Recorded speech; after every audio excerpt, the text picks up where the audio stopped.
नमस्कार, आप देख रहे हैं HR न्यूज।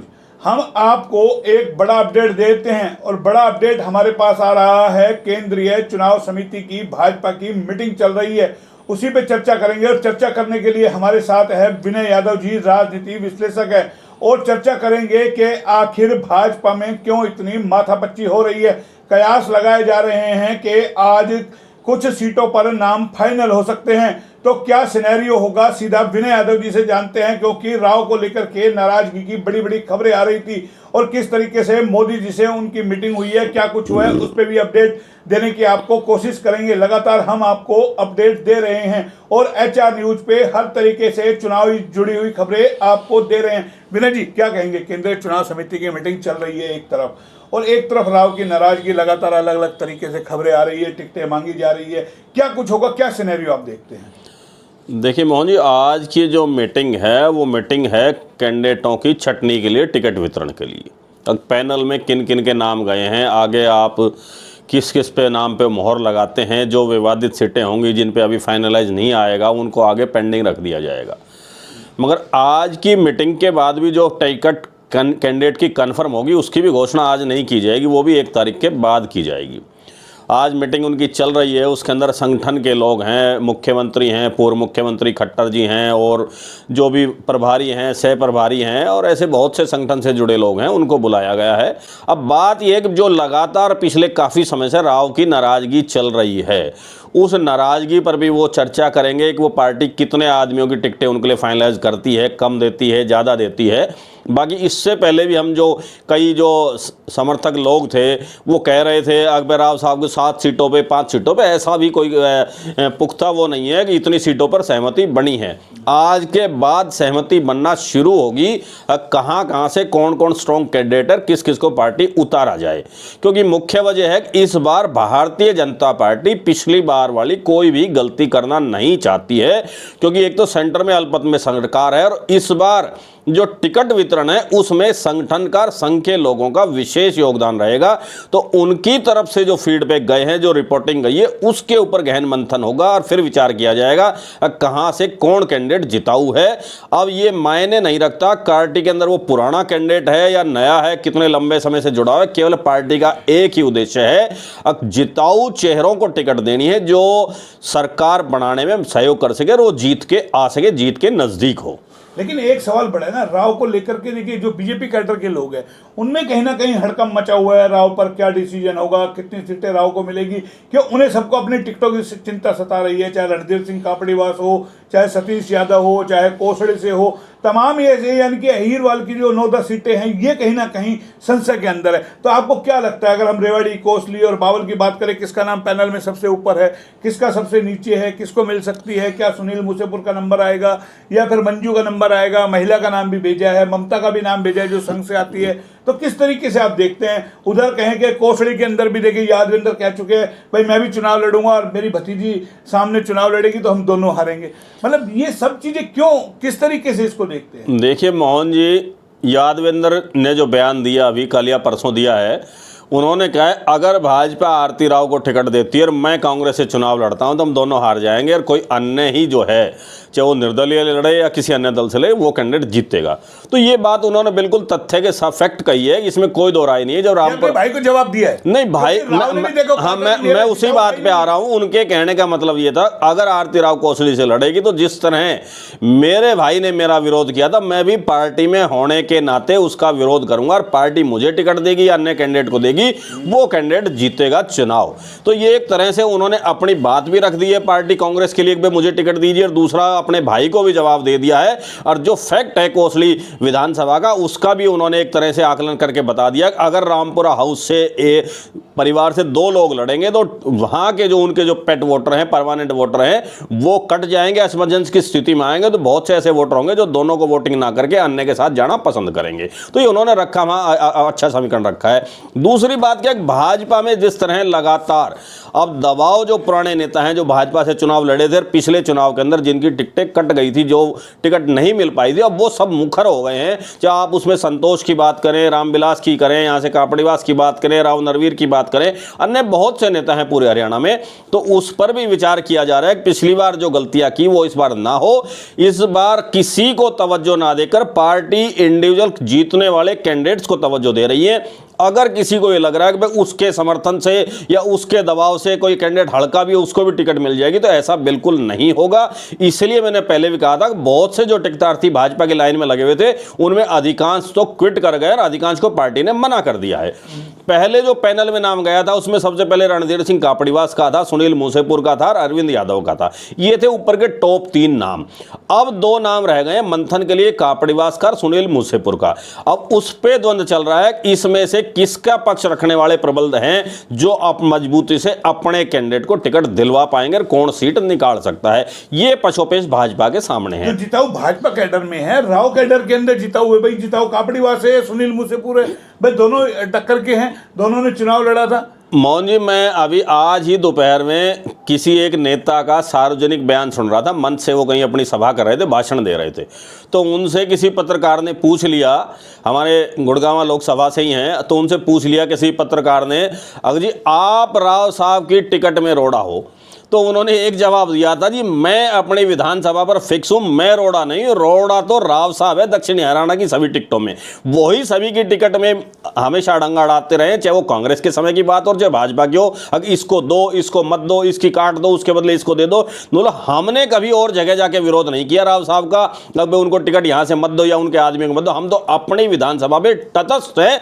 ये अब वो सोचें, अगर वो अपने कैंडिडेट्स को टिकट लड़ाना चाहें, आरती को लड़ाते हैं, तो वो एक विधानसभा अपनी चूज करे, बताए भाई मैं यहां से दावेदार हूं और मुझे यहां से टिकट दिलवानी है। तो अगर ये सिनेरियो नहीं बनता है, मान लो राव की 8-9 सीटें नहीं मिलती है, तो आपको लगता है आने वाले दिनों में इंसाफ मंच या इंसाफ पार्टी कोई इस तरीके से जो है वहां से चुनाव लड़ सकते हैं, या फिर कांग्रेस की ओर से कोई इशारा हो रहा है? देखिए मोहन जी, 8-9 सीटें तो बहुत बड़ी बात है, ये तो केवल जो राव साहब के समर्थक है उनकी तरफ से बातें कही जा रही है। पार्टी लाइन में ना तो राव साहब ने 8-9 सीटें मांगी है और ना कोई भी पार्टी 8-9 सीटें किसी भी लोकसभा के कैंडिडेट को दे सकती हैं। वजह क्या है, अगर लोकसभा की बात करें, पीछे भी एक समर्थक राव साहब के समर्थक थे, उन्होंने कहा था अकबर मनोहर लाल खट्टर जी का क्या रोल है दूसरी विधान लोकसभाओं के अंदर, वो पूरे हरियाणा कैसे लेते हैं। मनोहर लाल खट्टर जी पूर्व मुख्यमंत्री हैं, पूरे हरियाणा पे उनका हक बनता है किसी भी विधानसभा पे सीट मांगने का। फिर भाजपा ने उनको टिकट वितरण समिति में लिया है, उनको अहम जिम्मेदारी दी है, इसलिए भी उनका हक बनता है। अगर हम बात करें लोकसभा वाइज की, तो हमारे सांसद धर्मवीर का दूसरी लोकसभा में क्या हक बनता है टिकट मांगने का। अगर बात करें हम और सांसदों की, तो उनका हक क्या बनता है कि वो दूसरे की लोकसभा में, ये तो फिर एक दूसरे की लोकसभा में इंटरफेयर हो गया। मैं उसी बात पे आ रहा हूं, वो सवाल ये था ना, मैं उसी बात पे आ रहा हूं। अब लोकसभा का चुनाव राव साहब लड़ते हैं अपनी गुड़गांव लोकसभा से, तो राव साहब अपनी गुड़गांव लोकसभा की सारी सीटें मांगे, वो तो हमें बात एक समझ में आती है कि आप दूसरे पे उंगली उठा रहे हैं तो दूसरे भी तो आप पे उठाएंगे ना। अब वो कोसड़ी से टिकट मांगते हैं, वो उनकी लोकसभा में नहीं आती है, अटेली से मांगते हैं, नांगल चौधरी नारनौल से मांगते हैं, वो भी उनकी लोकसभा में नहीं आती है। आप अपनी लोकसभा का पक्ष रखो, जब तो बात ये मजबूती से आती है। अगर बात करें जी मैं तो पूरे अहीरवाल का नेता हूं, तो फिर अहीरवाल के नेता के नाते इनको लोकसभा चुनाव से पहले अपना मजबूती से पक्ष रखना चाहिए था और अपना दम दिखाना चाहिए था। अब भाई मैं अहीरवाल का नेता हूं और मुझे हिसाब से ये कार्य चाहिए, उसके अनुरूप भाजपा नहीं चाहती किसी को भी। मैंने पहले भी कहा था, अगर वो किसी भी क्षेत्र में किसी भी लोकसभा में फ्री हैंड या फुल हैंड किसी भी नेता को नहीं देना चाहती। ये बात नहीं चाहती राव इतने पावरफुल बने, वो किसी को उनके अंडर हो, वो कल को कोई दिक्कत आए या कोई मान लो सरकार कम अल्पमत में रहे तो कोई दिक्कतबाजी खड़ी हो सकती है। मोहन जी, भाजपा किसी भी नेता को नहीं चाहती। चौधरी बीरेंद्र सिंह भी इसी सोच के साथ गए थे कि वहां उन्हें अहम पद मिलेगा, जिम्मेदारी मिलेगी, नहीं है, वो क्विट कर गए। राव साहब भी इसी सोच के साथ गए थे, अगर भाई मैं अहीरवाल का नेता हूं, मगर राव साहब के उन्होंने धीरे धीरे समेटते हुए उनको बहुत छोटे क्षेत्रों को सीमित कर दिया है। हाँ, ये बात यकीनन है कि राव साहब दूसरों की टिकट अगर भाजपा उनके अनुरूप नहीं देती है तो उनके जो वर्कर हैं उनको वो अंदरूनी रूप से इशारा कर सकते हैं, अब भाई आप इनको आप हरवा दीजिए, आप विपक्ष को वोट कर दीजिए। इसमें कोई संशय वाली बात नहीं है।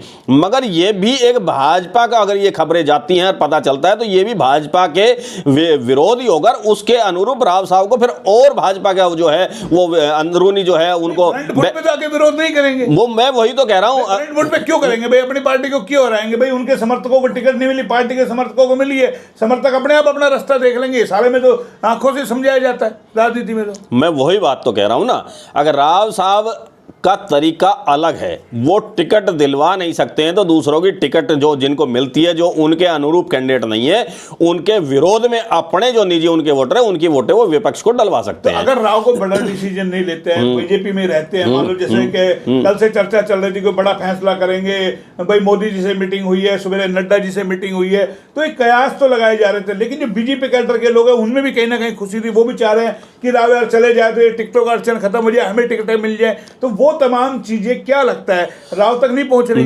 देखिए मोहन जी, राव साहब को भी सब पता है, खबरें सबके पास पहुंच जाती है। जब आप और हमारे पास आ जाती हैं खबरें, तो राव साहब के पास खबरें कैसे नहीं पहुंचती होगी? बिल्कुल यकीनन पहुंच रही है, उनके पास हर पल की खबर होगी। कौन सा नेता किससे मिला, कब मीटिंग है, अंदर मीटिंग में क्या बातें हुई, सब खबरें पहुंच रही होंगी।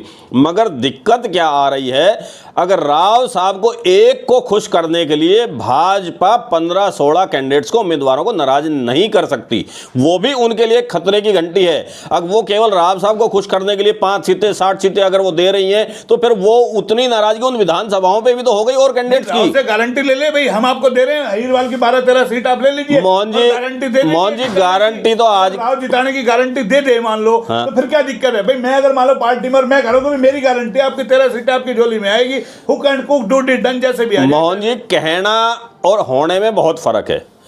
आप टिकट लेने के लिए तो कह सकते हो, मगर फील्ड पे क्या स्थिति है आज के समय में भाजपा की, उसका भी तो फीडबैक भाजपा ने लिया होगा, अपनी इंटरनल सर्वे कराई होगी, अपने वर्करों से सलाह मशवरा किया होगा, उनके प्रभारी सह प्रभारी है उन्होंने भी रिपोर्टिंग की होगी, पूर्व उनके विधायक मंत्री हैं उन्होंने भी अपनी रिपोर्ट पेश की होगी। गारंटी तो मोदी जी की फेल हो रही है अब सब जगह।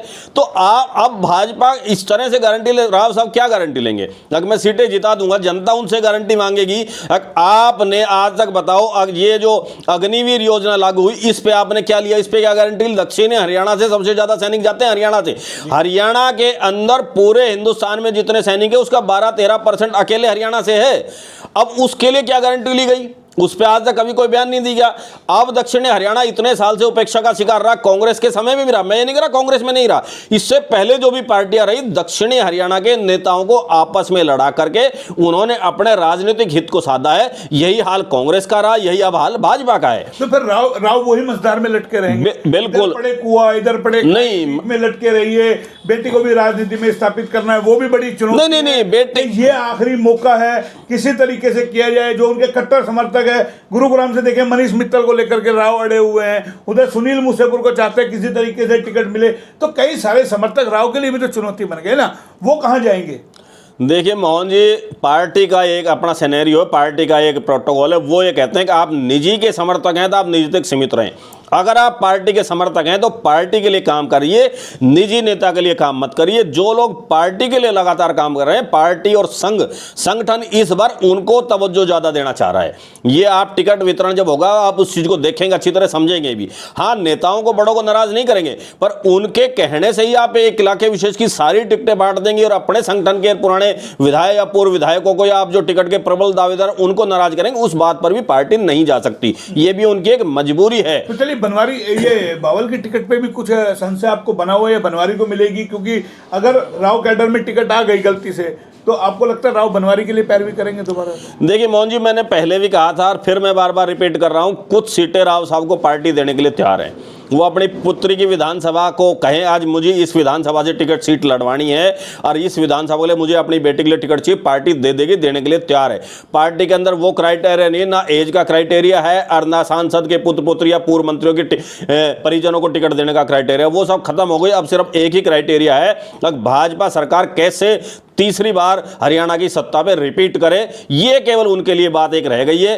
अब सांसद साहब से कितनी सीटों पर केवल उनका नाम रखने के लिए हाथ रखवाया जाता है, वो भी मैंने आपसे कहा था। कुछ सीटें उनको देकर बाकी की सीटों पर केवल उनका मान सम्मान रखने के लिए और पार्टी में अंतर कलह ना हो, इसके लिए उनका हाथ रखवाया जा सकता है। हाँ जी, इन्होंने रिकमेंड किया था, हमने टिकट दे दी है। मीटिंग का दौर जो चल रहा है, आपको लगता है अंतर कलह खत्म होगी कुछ हद तक?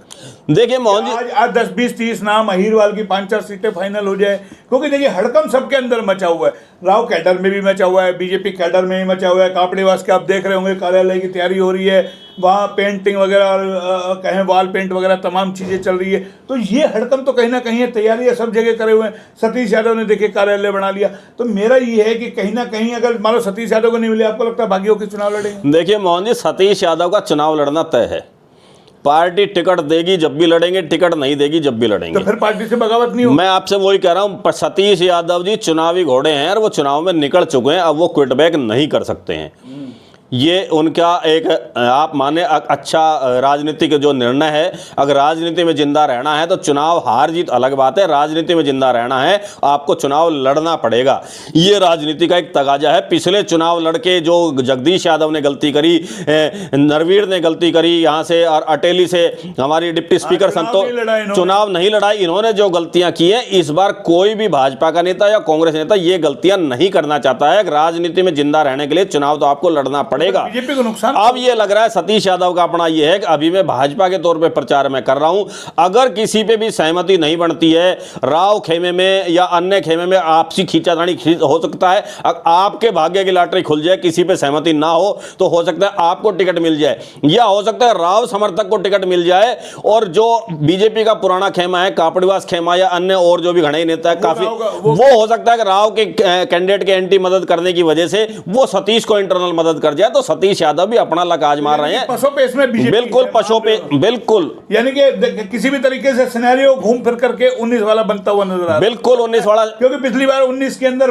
कापड़ीवास लड़ लिए, इस बार अगर ऐसा सिनेरियो बनकर हो सकता है सतीश यादव लड़ ले। मैं वही कह रहा हूं, पिछली बार वाली स्थिति भाजपा की नहीं है। पिछली बार जो मीडिया की तरफ से और जो प्रचार भाजपा ने किया था 75 पार 70 पार जो किया था, वो लोग अब समझ गए हैं, क्योंकि बहुत सी स्टेटों में जो इन्होंने कहा है उसके विपरीत इनके चुनाव परिणाम रहे हैं। अब अगर ये कहना कि हमारी 60 सीट भी आ रही है तो जनता कहेगी 15 चौक 60 15 सीटें आ रही है। अब जनता कैलकुलेट करने लग गई, ये जितना बोलते हैं उसने कितने परसेंटेज पे ये जीत ले पाते हैं। ऐसे में विनय जी एक और बता दीजिए, अरविंद ने भी नाम भर रखा है, उन्होंने भी नाम भर रखा है, तो फिर वो कहां जाएंगे?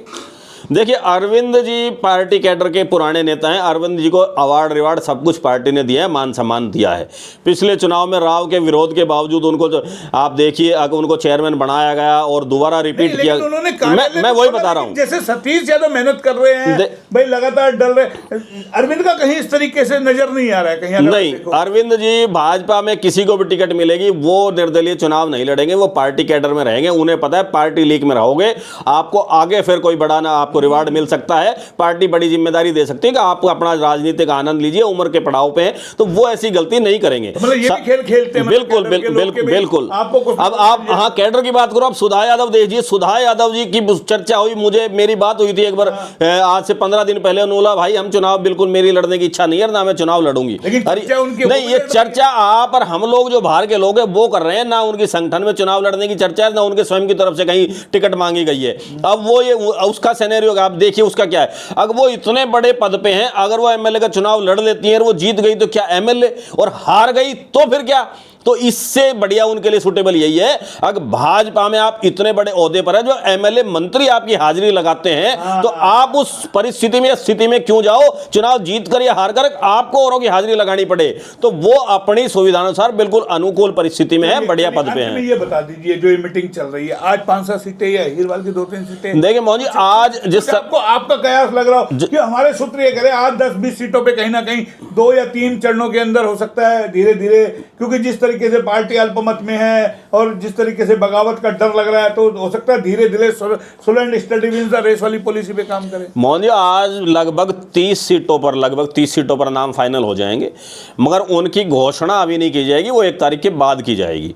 30 सीटें ऐसी होगी जिन पे कोई विवाद नहीं रहेगा, जो आज नाम फाइनल कर दिए जाएंगे केंद्रीय चुनाव समिति की तरफ से, और उनकी घोषणा 1 तारीख के बाद करेंगे। उसके बाद इनकी सेकंड मीटिंग कब होती है, परसों होती है, कल होती है, जैसे भी होती है, उसके बाद धीरे धीरे ये उसका रिफाइंड करते हुए, मंथन करते हुए टिकटों की घोषणा करते रहेंगे। विनय यादव जी राजनीति विश्लेषक जो बता रहे थे कि आज 30 सीटों पे फाइनल हो सकता है, देखना ये कितनों पे होगा, लेकिन मंथन जारी है। किस तरीके से बगावत को रोकने के लिए तैयारी हो रही है, और रेवाड़ी से जिस तरीके से कहीं कापड़ीवास और सुनील मूसेपुर का नाम ऊपर है, उसमें कौन बाजी मारेगा ये देखना होगा।